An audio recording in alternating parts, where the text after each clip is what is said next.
All right. Welcome to our book club. We are at our last segment of the Millionaire Real Estate Investor Series.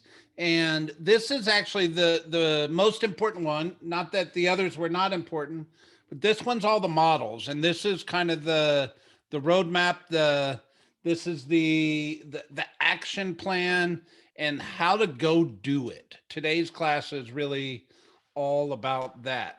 So I'm going to jump into it, and really, our first slide is about buy $1 million, right? And this is what it's all about. So you get your head wrapped around it. We've talked. You get your mindset together and your motivation together, and we've talked about consumerism versus capitalism, and how investors in that mindset of, if you have money, are you a consumer with it, or are you an investor with it?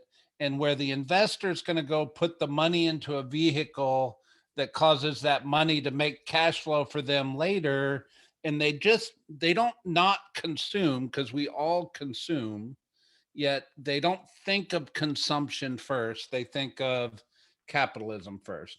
So here we are. So buy a million is, it's the questions are really, is real estate investing an art or a science?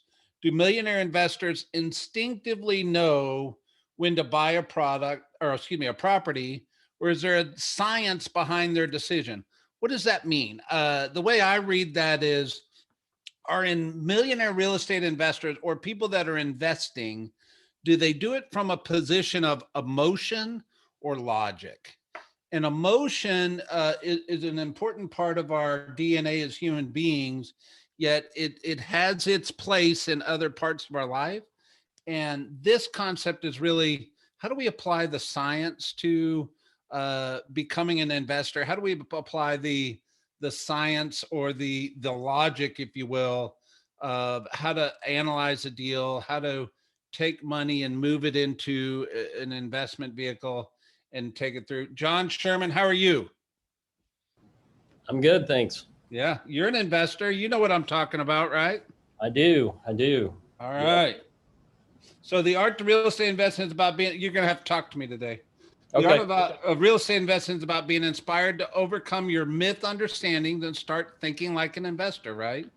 And the science is learning and applying the models successful investors use. So I was asked this question years ago, and I ask a lot of people this question: what is the difference between a model and a system? Well, reality, or Sherman, what do you got? What do you think the difference between a model and a system is? You have a model that you're working off of, and then you incorporate that into your system for its functionality. A model is a pretty broad, you know, uh, tool that Yep. that then can be systematized so that basically it's kind of a checks. Did it meet these criteria? If so, this is a great purchase, and those criteria include, do I have the capital? Can I Yeah. get access to it, et cetera? So what are the Okay. rents, whatever. Perfect. The way I'd explain it is, once we put a lot of research to how people do business, the commonalities or the best practices gets boiled down into what a model is. And it says, this isn't the only way to do things, but this is best practices. Meaning, if we take 100 people and put research to any one common thing that they all do, eventually we're going to see themes. We're going to see the best practice of how they go about creating their success. And that's really what a model is. And then the system behind the model is the how to go make it happen. It's the how to say, okay, if this is the model and the best practice of how to operate, what are my systems that are going to tell me what I need to go do in order to accomplish that? Make sense? Rick Hale, how are you? Couldn't be better, man. Sorry, All I just right. noticed you had a really important topic to talk about and figured I'd pop in. Today's the most important. Today is like the five models of how to be a millionaire real estate investor. We've gone through a couple other topics in the book around the mindset and the myth understandings, But today is really those 5 simple models of how to become a millionaire real estate investor. So here we go. Here to learn, brother. All right. So the net worth model is the first model of a millionaire real estate investor. And what we're going to talk about first around the net worth is really just kind of the 3 simple step process, how you focus on building net worth for yourself. First and foremost is you got to learn the path of money. Then you got to understand how to budget for investments or a personal budget. And then you got to put some kind of tracking system in place to move you towards that. And we're really just going to start with that because I think it's important to understand what is net worth and why is this such an important part of becoming a millionaire real estate investor, and why it's the first model that we're focusing on today. So I'm going to pop up here the book out of my handy dandy little camera here. And this is what figure 3 on page 129 in the Millionaire Real Estate Investor book. It talks about the path of money. Can y'all see that? So it talks about 2 kinds of capital. You got human capital and capital assets. You know, we coach all the time in real estate about, hey, the 2 things we bring to the table are time and money. And it holds true here as well. Human capital is time. It is my sweat equity. It's my ability to go work for money, or I could take my money and have my money work for me. But those are the 2 kinds of capital we as humans bring to the table. I'm either going to go spend my time creating something, or I'm going to use my money to create something. But those are my only 2 options, right? And then it creates cash flow. So call it $100 in this analogy. I either traded time to get $100, or I put money into something that created $100 cash flow for me. Now, this is where choice matters. So a consumer or somebody that focuses on consumerism, they're going to go spend it. They're going to think, man, I got $100. What could I go spend my $100 on? Can I buy a new tie? Can I buy a new shirt? And that's the first thought that comes to mind. And this is really where, if you go back a couple classes, we were talking about the money matrix and understanding money for yourself. Where does your mind go different from the mind of a millionaire real estate investor? Because if you put 100% on spend it, you're a consumer, right? And you're, every time you get money, you start thinking about what you can buy. By the way, is this almost every teenager? Like, oh my God, I got to get the latest and greatest thing. I just got my allowance. Let me go blow it, right? Or, by the way, there's a lot of adults that act that way. But at the end of the day, you have this opportunity to spend money or donate it and put it towards a bigger cause, or you can hold on to it, put it in a savings account and let it accumulate, or you can invest it. And investing, it's really what we're talking about here today is if you're the type person that wants to build net worth or wants to become an investor, and you receive money, whether you traded time or money for that money, ultimately, how do you build your life from a pathway of money to where you have money available to go invest? Does that make sense? That's the most important principle in how to build net worth, is to understand that you can't spend all your money or hold on to all your money to get wealthy. You actually have to go do something with your money. And then you have 2 basic investment choices. You can either lend it, or you can go buy something of investment vehicle. And lending it on the passive front means I could lend it to a money market account. I could lend it to a bank for a CD, or I could bonds or T-bills. And, you know, these are some older things that people used to do with their money. They're not as popular these days. But I could also buy stock with it. I could invest in a REIT. I could invest in a mutual fund. but those are passive ways of investing. And the reason they're passive ways of investing, it means somebody else is in control of it. Whoever's running the mutual fund, whoever's in charge of the REIT, whatever board of directors and CEO is in charge of Tesla, and you buy Tesla stock, they're in control of that investment for you, and you're putting your faith in them. Not necessarily saying it's good or bad. It's just that's a passive way of investing. Where an active way of investing on the lending side means I could own or finance property to people. I become the bank, right? Or I could do private lending. Once people accumulate enough capital, they sometimes become venture capitalists. That's an active way of lending money from an investment standpoint. Or to own actively would mean I'm going to buy a business or real estate. And that's really kind of what we're talking about here is the path of money as you follow it. You got to create it, and then you got to decide what to do with it. And then you got to pick the option that makes the most sense for you, and then move your money down to financial returns.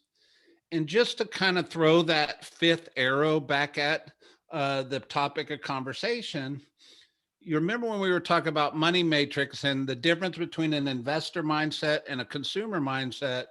The consumer thinks spend first and hopes and prays that there's enough left over to invest after the fact, where an investor thinks invest first and then set my life up where I can afford to do that and still live, because the flow of money, if you do that first, creates a financial return that kicks back at the end of it to capital assets. And that's how the wealth get wealthier. Any questions on that? I think this is probably such a powerful visual of how money works for us and the decisions we make and how it moves us towards wealth. Any thoughts, comments, suggestions? I was just going to say, Brett, that I like this diagram because even though we can kind of think about these things and they make kind of a lot of sense, it really is about that mindset. And if you are a consumer, if you make that $1 million and you consume, then you have to either go sweat labor or come up with some other cap to get you back up to a millionaire, let's say. Yeah. The invested, obviously, once you've moved resources into that place, you don't have you will earn more, but it's not necessary for you to get back to that place. That will only increase. And I remember telling my kids, like, they were like, "Oh, you've got all these investment properties," and I was like, "I'm cash poor." And the reason why I'm cash poor is because every bit of money I have gets broken down into these categories of how much am I holding, how much am I investing, how much am I donating, whatnot. So there's not a lot of wiggle room, obviously, when they were teenagers, that didn't make a lot of sense. Like, what do you mean? You're getting rents on these? Well, those are paying mortgages. Those are paying people back, whatever. So it's in the stock world, we call it dividend reinvestment. In this world, it's cash flow reinvestment, right? Yep. All right. Well, let me pop my presentation back up here Also real called fast. compounding, which is the eighth wonder, I think they say, right? Yeah. Elaborate, Rick. Well, it's just when you multiply your multiple, like for instance, to double your money, if you had a 10% rate of return, maybe 11%, every 7 years, you're going to double your money if you consistently do that and keep your money rolled into that investment. And so that's at a, relatively conservative figure. Today, it's hard to gain that interest rate unless you're more risk tolerant, and like the stock market, you're not going to get it in a CD or, or any sort of fully secured investment. But, and the other piece, and when I looked at that model you showed, diversity is a brilliant strategy to offset some of the risk with security. But the worst thing you can do is just sit on your hands. And then to your point, you either work for money or money works for you. And that's the concept that, of migrating your mindset from consumer to investor. There you go. All right. Well, so moving on, this is the second part of this conversation, which is you got to learn the path of money, and then you got to get your head wrapped around how a consumer sees their budget versus how an investor sees their budget. And these graphs look different, but it's the same amount of money going into it. So let me explain. So a consumer has, call it 100%, and 33% of their budget. They actually get, excuse me, they get confused on what discretionary spending with required spending. And what does that mean? It's the difference between want to and have to, right? And then the gray box would be required spending, your rent on your property, your lease on your, or your mortgage on your house, food on the table. That required spending that's necessary for you to live is such a big deal. And then the black boxes on here is really what the discretionary spending means. So in that context, what happens is they live beyond their means, and their gray box, which is their required spending, is more than necessary to live a healthy life, to leave enough left over so they can move the money towards investing. And see, there's no red box on here, which is the money that would be going into investing. Because what's happening is instead of having money left over, they're putting too much money into their quote unquote required spending, and they're buying cars that are have high payments on it, or buying a house at the max budget, and ultimately it's taking their budget so high that there's no money left over.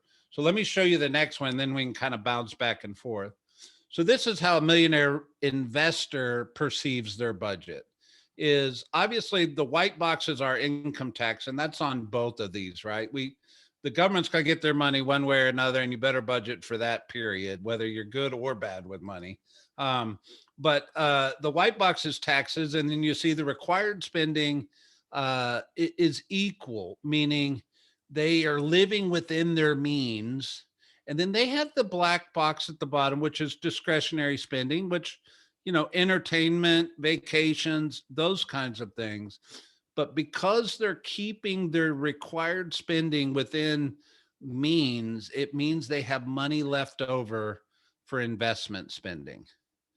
And you'll hear stories from time to time of anybody ever heard of a school teacher that retired a millionaire?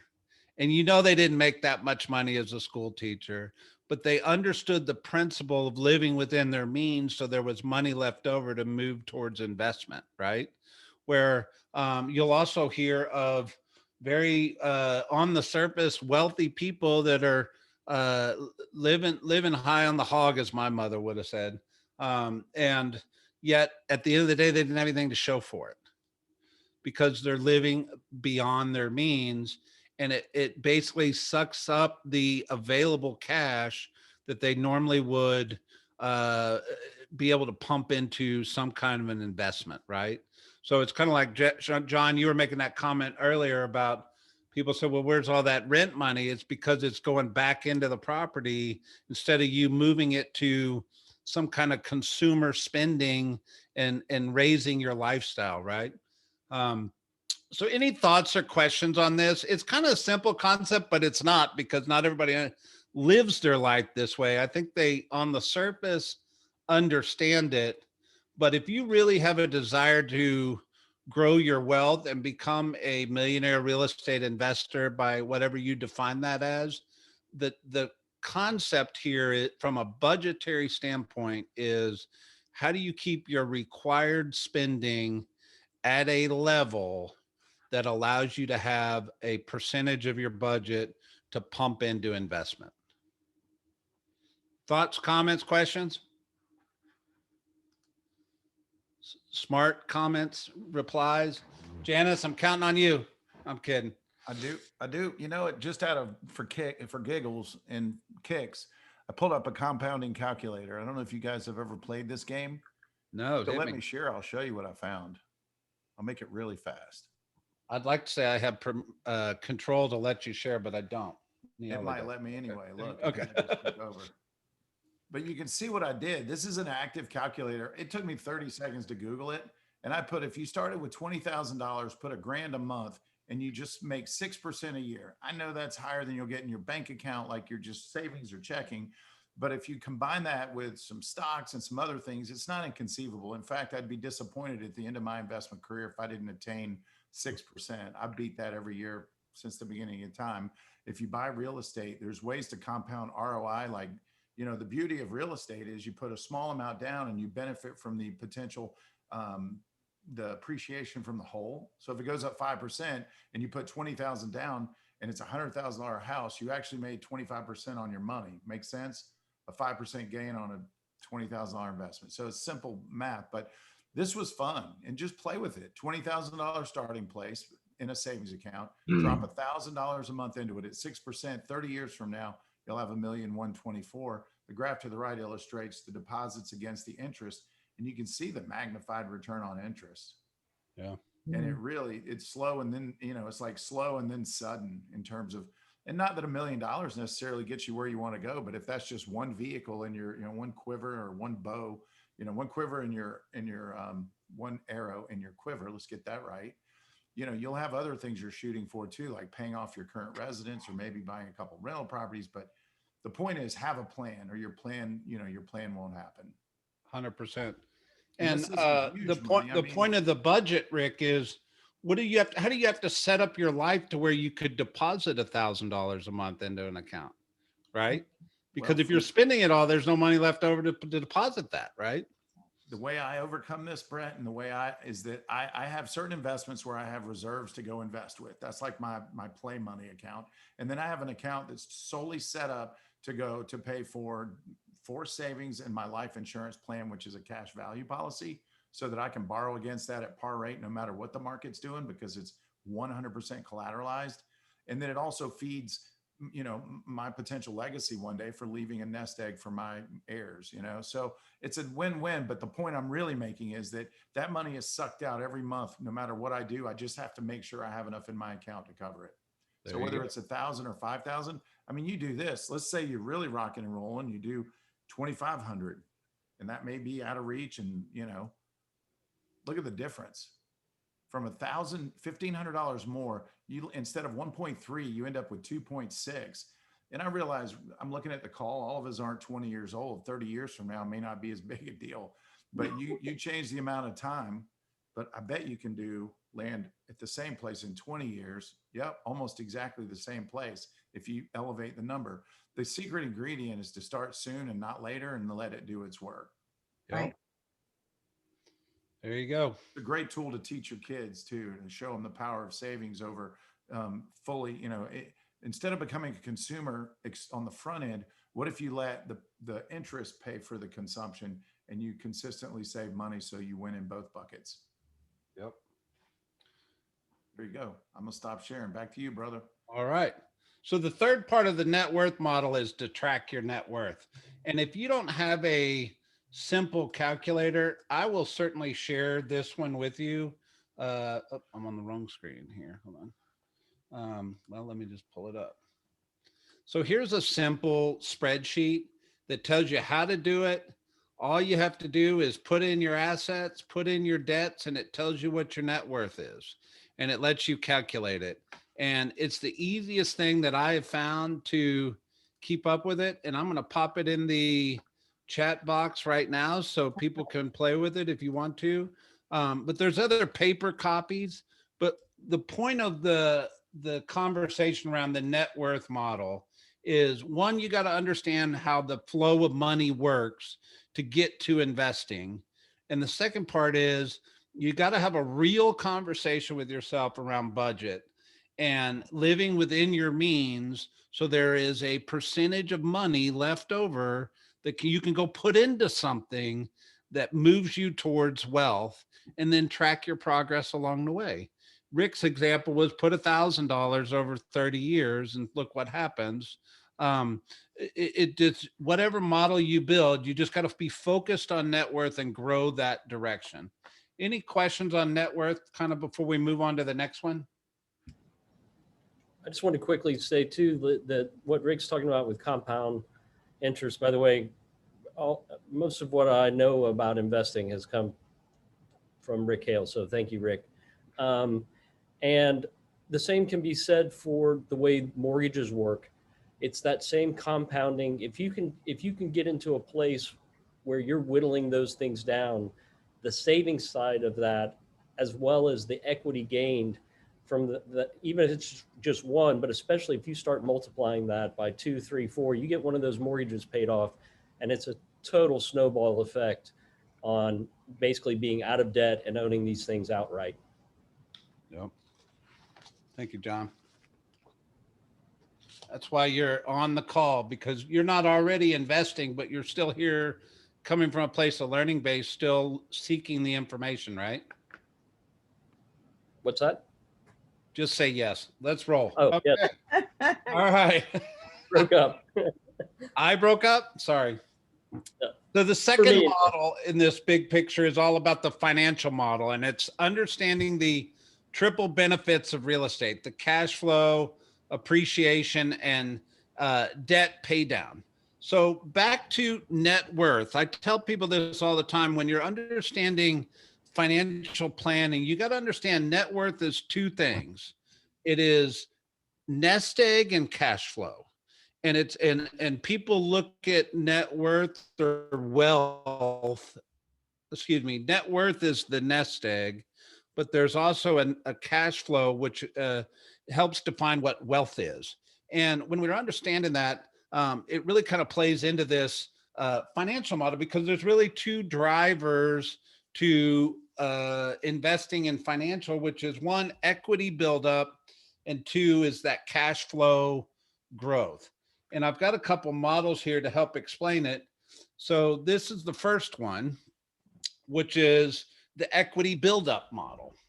And the equity buildup is basically price appreciation plus paying down the debt service over time. I know you realize you get a 30-year loan on your house, but you don't realize at some point that loan does go away, and you actually own the thing at the end of it, right?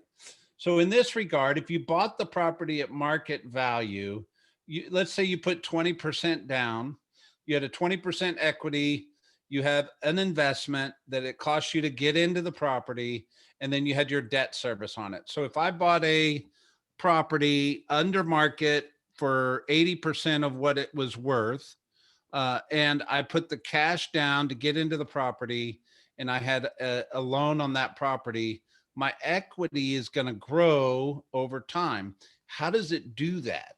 Well, properties appreciate. One of the powerful things about owning real estate, and why real estate is such a wealth accumulation or a wealth determiner, is because of price appreciation. You realize if you owned real estate in the US in 2020, almost every market had a double digit price appreciation.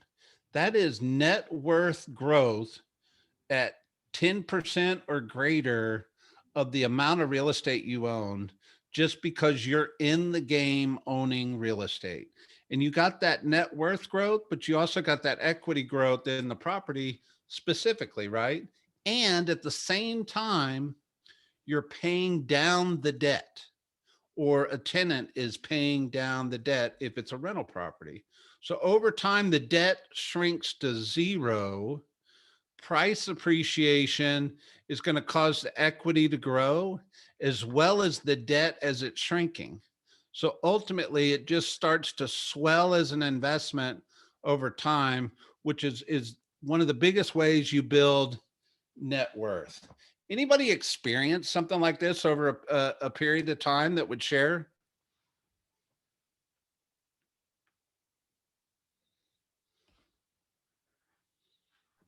Doop, doop, doop, doop. All right, fine. If you don't want Yeah, to. Fred, I've done it with I mean, Yeah, all right. I've done it with every house I've ever owned. I mean, I understand, but John Sherman would make a statement. He's like, man, it's kind of cool the first time you actually pay one off, right? And the snowball effect. I've never gone that far, but I've rolled a lot of my money and created a bigger nest egg for the down payment, and it's tax free. There's half a dozen reasons why real estate is a preferred property, including depreciation. And there's lots of tax advantages. It's forced savings. It's also forced pay down. And ultimately, it's rare that if you aren't required to sell in a crisis moment, you'll make money. Right. So you win like 3 buckets in a row. Matt, were you going to say something? Yeah, I was just going to say, I mean, my wife and I have never sold a house. Ever. Did I freeze or did he freeze? I can still hear you. So that's Okay, good. That means he froze. He looks good frozen. Not everybody looks good frozen. So that's good. But at the end of the day, the whole point of this conversation inside this context of this book is real estate gives us a unique ability to move towards wealth, because not everything you put your money into appreciates. Not everything clears the debt over time, like real estate does. And it's such a stable investment. It creates massive wealth for people. The other part of this model, remember I said it's nest egg and cash flow. The cash flow growth is simply this. You buy a property, you got to hold on, you got to plan for some vacancy and expenses on the property. I think everybody understands that, but it's a pretty simple fixed cost over time. You understand you're probably going to have a loan on it in the beginning, and that loan at some point in time is going to go away. So you're servicing a mortgage for the first 15 years or the first 30 years of the property. And at some point in time, that mortgage gets paid off and it's just immediate extra cash flow. But the other part is, just like price appreciates, so does rent. And the over a 10-year period, those rents should go way up. And every time rent appreciates, it creates additional cash flow in your pocket. And ultimately, it's just another one of those cool factors that real estate brings to the table, that not all vehicles bring to the table when it comes to building wealth. So really, just kind of to summarize, you got your net worth. You got to get your head wrapped around moving towards net worth and understanding how positioning money to work for you. And then you got to understand why is real estate and the financial part of real estate move you towards equity and cash flow. And those are just the first two of the 5 big models of how to move yourself towards a millionaire real estate investor. Any questions before I move on? Moving on. All right. So the third model is the network model. And really it's how do we network for knowledge, leverage, and leads? And how do you build your investment dream team? And, when I was a young novice investor, I think I thought, I'm in the real estate. I can just go find investment property in the MLS and do my thing. And I think you learn over the course of trials and tribulations, that's probably not where you're going to find the best deals. And anybody that's been in real estate investing for a period of time that's probably some of the first advice they would give you, is that it's actually the power of your network that moves you into real estate investing more than just having access to MLS or trying to hunt down deals on your own. And what does that look like? Well, this is what it looks like. So if you're the real estate investor in that center circle, your first circles, they call it your inner circle, but it's really the people that are going to bring you the deals. It's going to be the people that know you're an investor, that are partners with you in the deal and want to help you close that deal. It's your team that gets you across the finish line. Money is not hard to get to, but good money is not always easy to get to. So having a great banker, having a great lender, having a great escrow company that doesn't eat you up in fees. If you're an investor without a real estate license, having great agents that know how to partner you with the deals, attorneys to protect you, and property managers to make sure you're not running around Friday night fixing toilets, right? And then obviously your support circle is going to be other people that support you in your business. And then your service circle are going to be all the people that help you with all those fun little parts of your business that you just um, engage them as needed. So just kind of to remind you, your inner circle, you're going to be in relationship every month, because these are the people you're interacting with, doing deals with, and servicing. And then your support circle, which is that second circle, you basically only engaging them as you do transactions. And then the service circle is it's an as needed basis. But the truth is you've got to have all these people to build out a great investor network. Um, and ultimately, uh, this is your dream team, if you will, is the way they described it. So, do you have to have all this to be an investor? No. Um, Yet, this is what doing it at a high level looks like. Does that make sense? So, do I have, if I'm selling real estate, do I have to have an accountant to do my taxes, or do I have to have a preferred lender? Probably not in the beginning. But if I'm going to sell real estate at a high level, I'm going to have my go-to lender. I'm going to have my go-to escrow officer. I'm going to have my go-to CPA. I'm going to, I'm streamlining my life with professionals that help me leverage at the highest level. Does that make sense? This is kind of a business principle that's just applied to real estate investing. The fourth model, which is the one everybody wants to talk about, is the how do I find investment properties? The this is the lead generation, and I was teaching an Ignite class to a group of new agents yesterday, and I told them, I said, if you want to make a lot of money in real estate, you got to be the person that figures out how to go find a bunch of leads in real estate. And you don't have to be the most polished real estate agent in the world, but you're going to make the most money because you found the most leads. And it's the same thing in investing. The people that find the best or the most number of properties are going to be the best investors, because they put all these things around them or people around them that bring the properties to them. And ultimately, here's what it says. With great leads or prospective properties that look like great investment opportunities, you plan to financial wealth can't be accomplished. You need a lot of leads. The more, the better.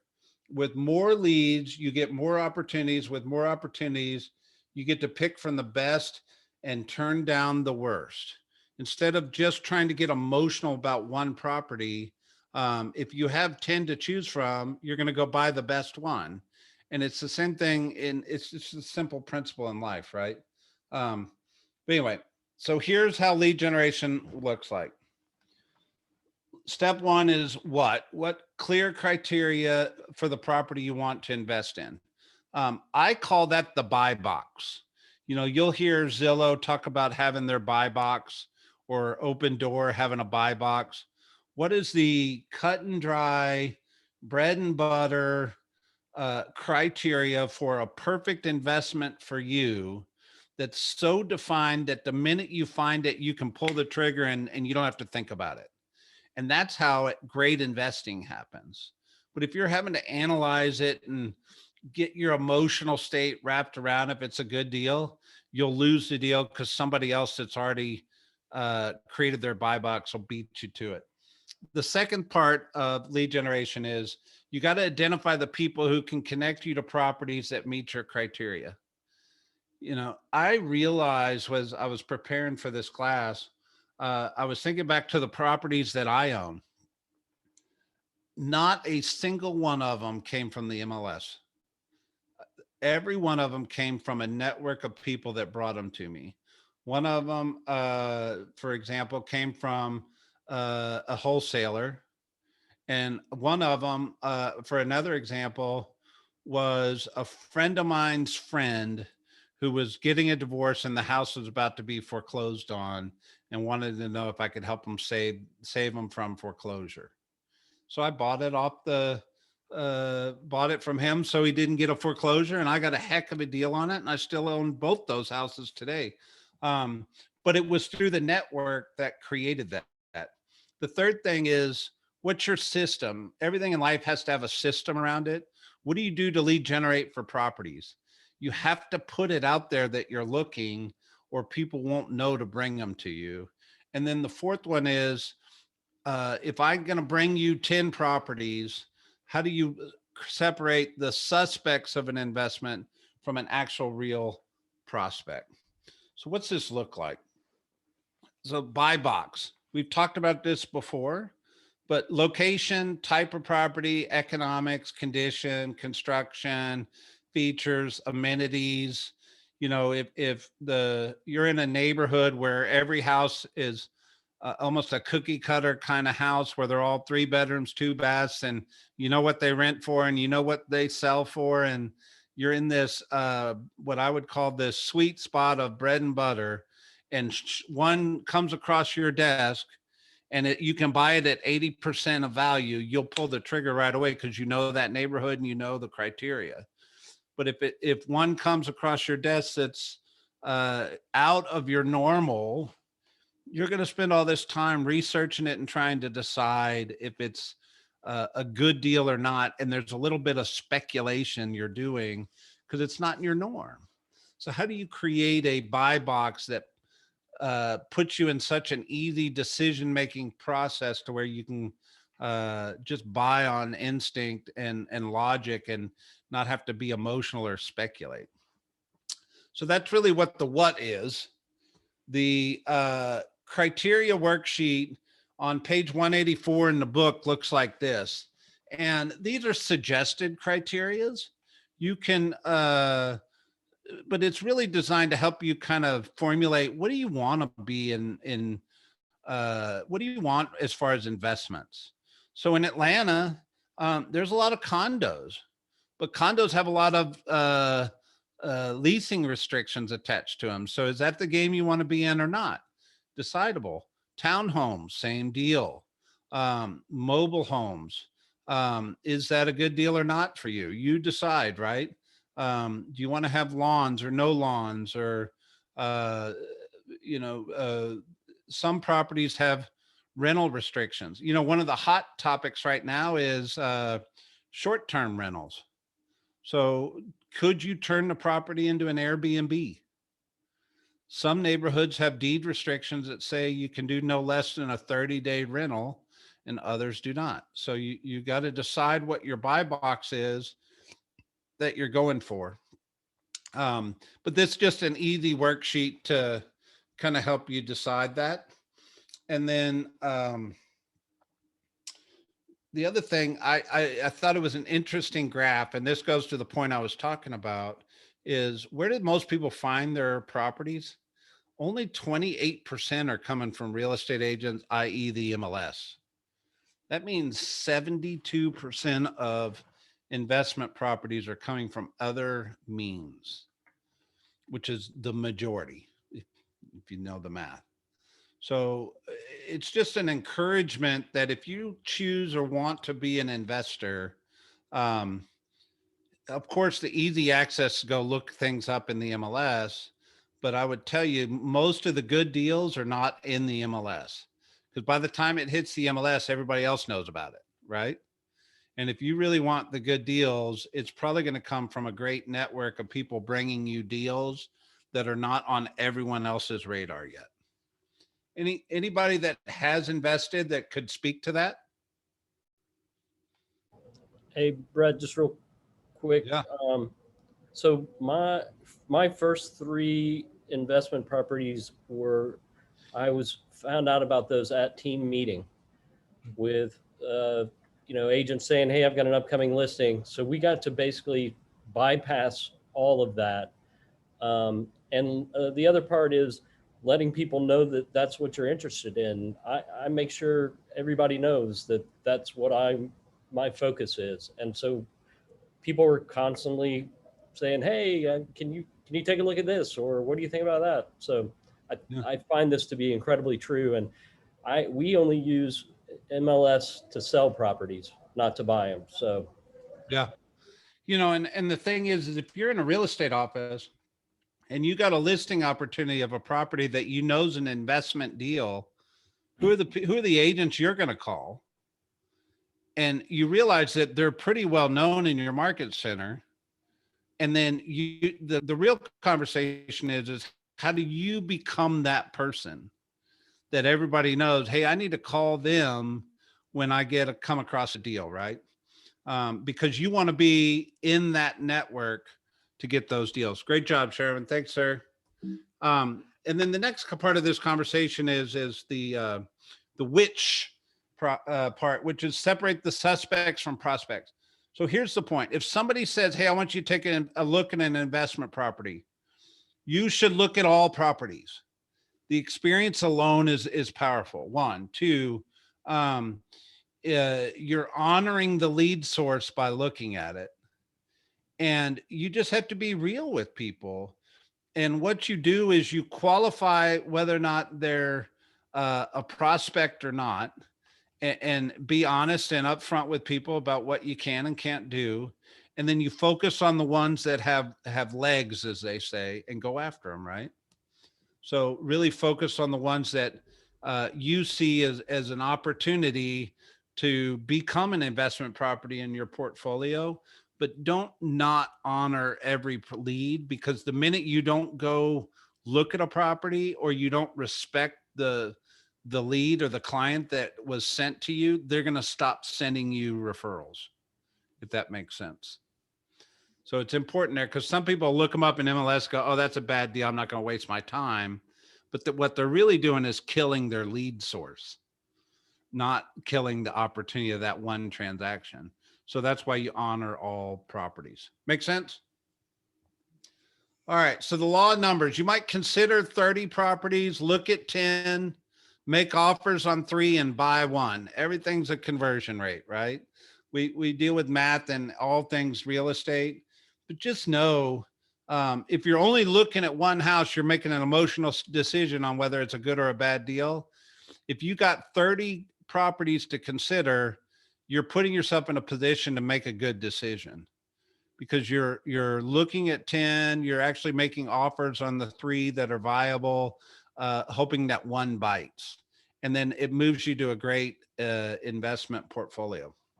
But like I said, it's all about, it's a numbers game and getting into relationship with enough properties to go look at, right? So the 5th model that we're going to talk about today is the acquisition model. And the acquisition model is really, how do we buy it, right? And I got caught up in the definition here, and you might get caught up in it as well. But it says, how do we master the terms for making offers and closing deals? And there's 2 ways to do it: cash building and cash and equity building. And I thought, well, that's a weird way to describe it, but let's dive into it, and I think you'll see what I'm talking about. So on the cash building platform, what happens is I might identify a house that's an investment opportunity, but I actually am just have an interest in creating cash out of that opportunity. So the 4 ways I could create cash out of that opportunity is I could find the opportunity and tell somebody about it, and they pay me a finder's fee. Here, every deal you bring me that I end up buying, I'll pay you $200. And I get a finder's fee from an investor for finding investment properties for them. I don't make a lot of money, but you can make money. So any property you come across, there's always an opportunity to make money on it, even if it was just a finder's fee. The second way to make cash is I actually go under contract on it with an assignment contract that allows me to sign it to another person to close on it. And I receive an assignment fee through that contract, which is going to be more money than just a finder's fee that if somebody was paying me to send them properties, right? It's very legal. You got to be careful how you do this. I'm not advocating it as a great way, but I'm also saying if that's something you're interested in, there is a way to do it, but you got to be real careful with legality and disclosures and stuff like that. So asterisk, asterisk, seek professional help. Third way to get cash is what we call flip. Buy it and sell it, right? Buy it low, sell it high. Some people even buy it and turn around and put it on the MLS and make a profit and never touch the property because they got a great deal on it, right? And then the third way is you buy it, improve it, and sell it, which is a flip as well. But probably that's what you think of when you think of flip is I'm going to buy a ugly house, make it pretty, and sell it for a profit. And my motivation in those investment vehicles is to make cash at the end of the day. Make sense? So on the other side, which is actually the wealth building side, and making cash is not a bad thing. It's just it doesn't always create the wealth outside of just the cash you accumulate. But on the cash flow and equity build up side is I could do a lease option. So what's a lease option? Meaning I could lease it to you to where you have an option to buy it from me a year from now with a predetermined sales price. I also, have you ever heard in the commercial world of a ground lease? So I can go lease a property and build a shopping mall on it. And I have a 99-year ground lease on that property. And it allows me to build equity and cash flow, even though I don't own the land underneath it. Or maybe I'm the landowner leasing it to somebody to improve it as a ground lease, knowing I'm going to get my property back in so many years. Second thing is what we would call a rental, which is I'll buy it and hold. A lot of investment properties come with tenants already in it with leases already signed. So all I do is buy it and I take over the lease. And then the third way is to buy the ugly house, make it pretty and rent it out for a lot of money. And ultimately you're creating that cash flow and equity. Sounds so simple, yet it's not easy for everybody, right? So at the end of the day, you got to make a decision as an investor. Are you trying to get cash out of your efforts? Or are you actually trying to build a net worth cash flow game over time? Make sense? Two pass on the acquisition. And your term sheet, which is on, I lost my page number here. Hold on. Your term sheet is on page 241 in the book.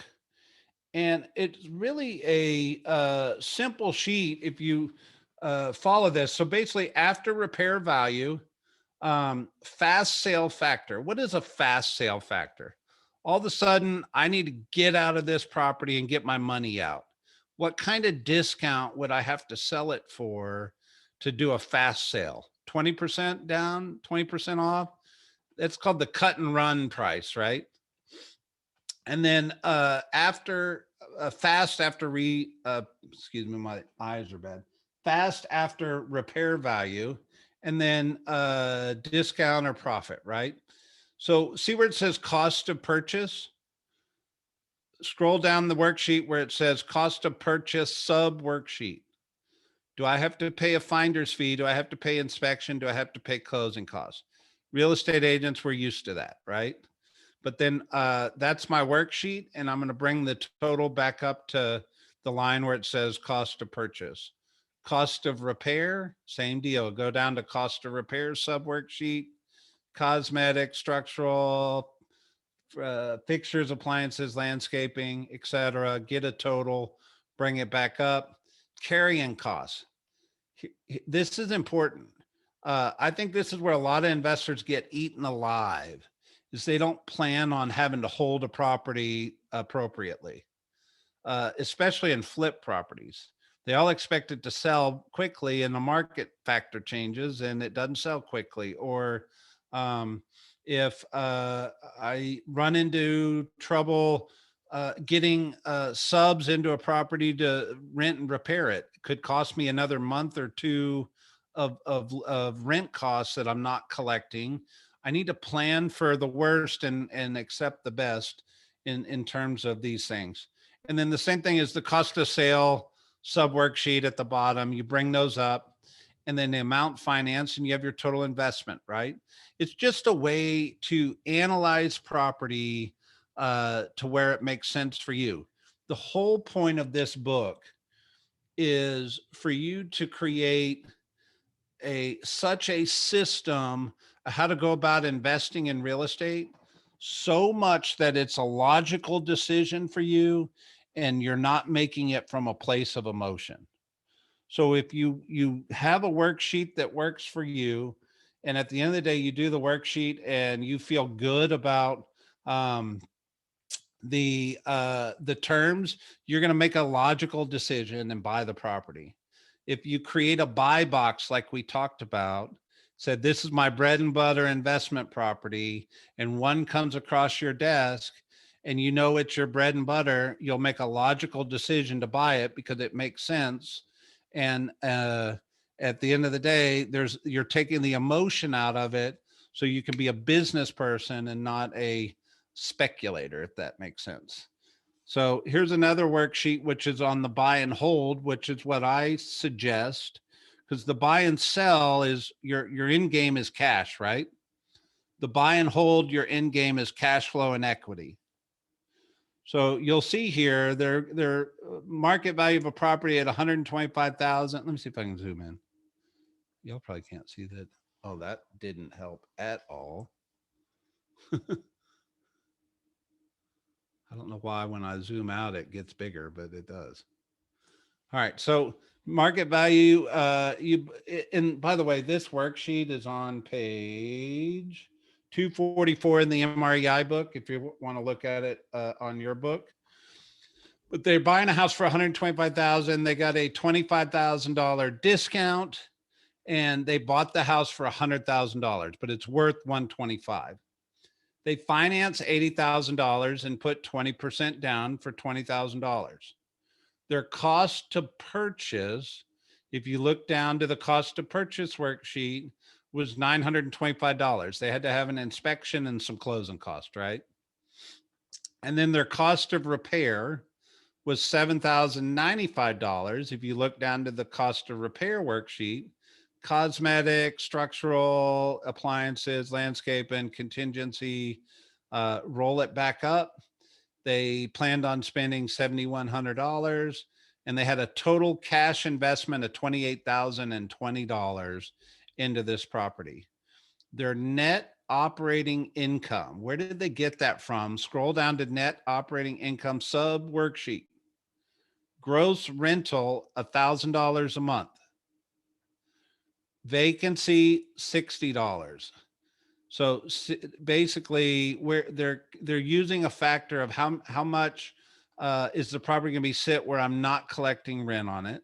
So they have a net rental income of $940 minus leasing costs, maintenance, property taxes, insurance, and other, to where their net operating income is $563.33 a month, minus their principal and interest, which is $555.54 a month. Their cash flow monthly is $7.79, or a total of $93.52 a year. Doesn't sound like a lot, right? So here's the question. Is that a bad buy? It depends on what you're buying it for. Okay, tell me more. You know, if the equity gain in this, and for instance, maybe it's a neighborhood that doesn't support higher rents, but because the price point is already so high, you could just be hoping, and well, not hoping, knowing that the continued value of the home as it increases, you've had somebody else paying your mortgage for 15 years and you have a home that's worth 4 times more than what you paid for it. Yep. I actually think it's a good buy. There's just not a lot of X or fluff in it, right? Because you're automatically getting $25,000 in equity by buying this property because you bought it at 100,000 instead of 125,000. You're putting $20,000 down. So at day one, you have $45,000 in equity in this property, but it cost you $28,000 to get it. See it? And then you're still net positive on cash flow. So even if you were to lose a little money, but you've planned for the worst already with vacancy and repair, you're building your net worth here, and it's a pretty safe investment, if that makes sense. So, but here's the point, not for me to tell you do or don't. I want you to build systems of how you want to go about investing in real estate, so systematize that you make a logical decision and not an emotional decision on whether it's a good deal or not. Make sense? All right. So let's wrap this up for a second. Here's what a residential real estate investment strategy, this is it in a nutshell, all summarized together. You need a big goal. Why do you want to do this in the first place? Do you want to retire someday? Do you want to leave a legacy for somebody? Do you want to move your family to a different, to a better life, right? So if the big goal was 5 million and or 24 months, you decide what it is, right? And then ultimately, you got to move into the section around acquiring knowledge and focus. So if you make the decision, I want to be an investor, how do you become an investor? Is you've got to define the economic strategy, which is what we've been talking about on the left side. You got to define the local real estate market. And the only way you do that is to go out into the market and look at houses and learn values of property. Then you build your network around you to bring you property. And then you got to define the criteria. I call that the buy box. You'll hear me say that forever and ever and ever. You at some point in time have got to whittle down your investment knowledge to what a buy box is for you. And that buy box gives you the fuel to say yes. And then you got to go get them. You got to go generate the leads.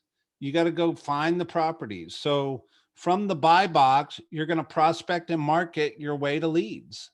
Sounds a little bit like real estate, doesn't it? And from that prospect and marketing, you're going to build and work a database.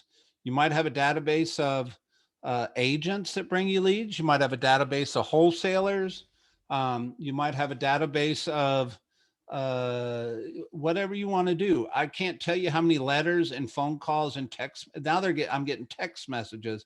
I want to buy your house. I literally got one as we were on this call today. Hey, Brett, apologies for the random message, but my name is Neil and I would like to speak to you about buying this property. Do I have the right person? While I was on this thing, he's prospecting for leads to buy investment property, right? So then you got to convert the suspects to prospects, means you got to go get into the properties, inspect them, interview the sellers, engage your network, and you got to weed out the ones that are not viable investments and focus on the ones that are. And it's just a reminder, the minute you don't treat a lead with respect, you cut off your lead source.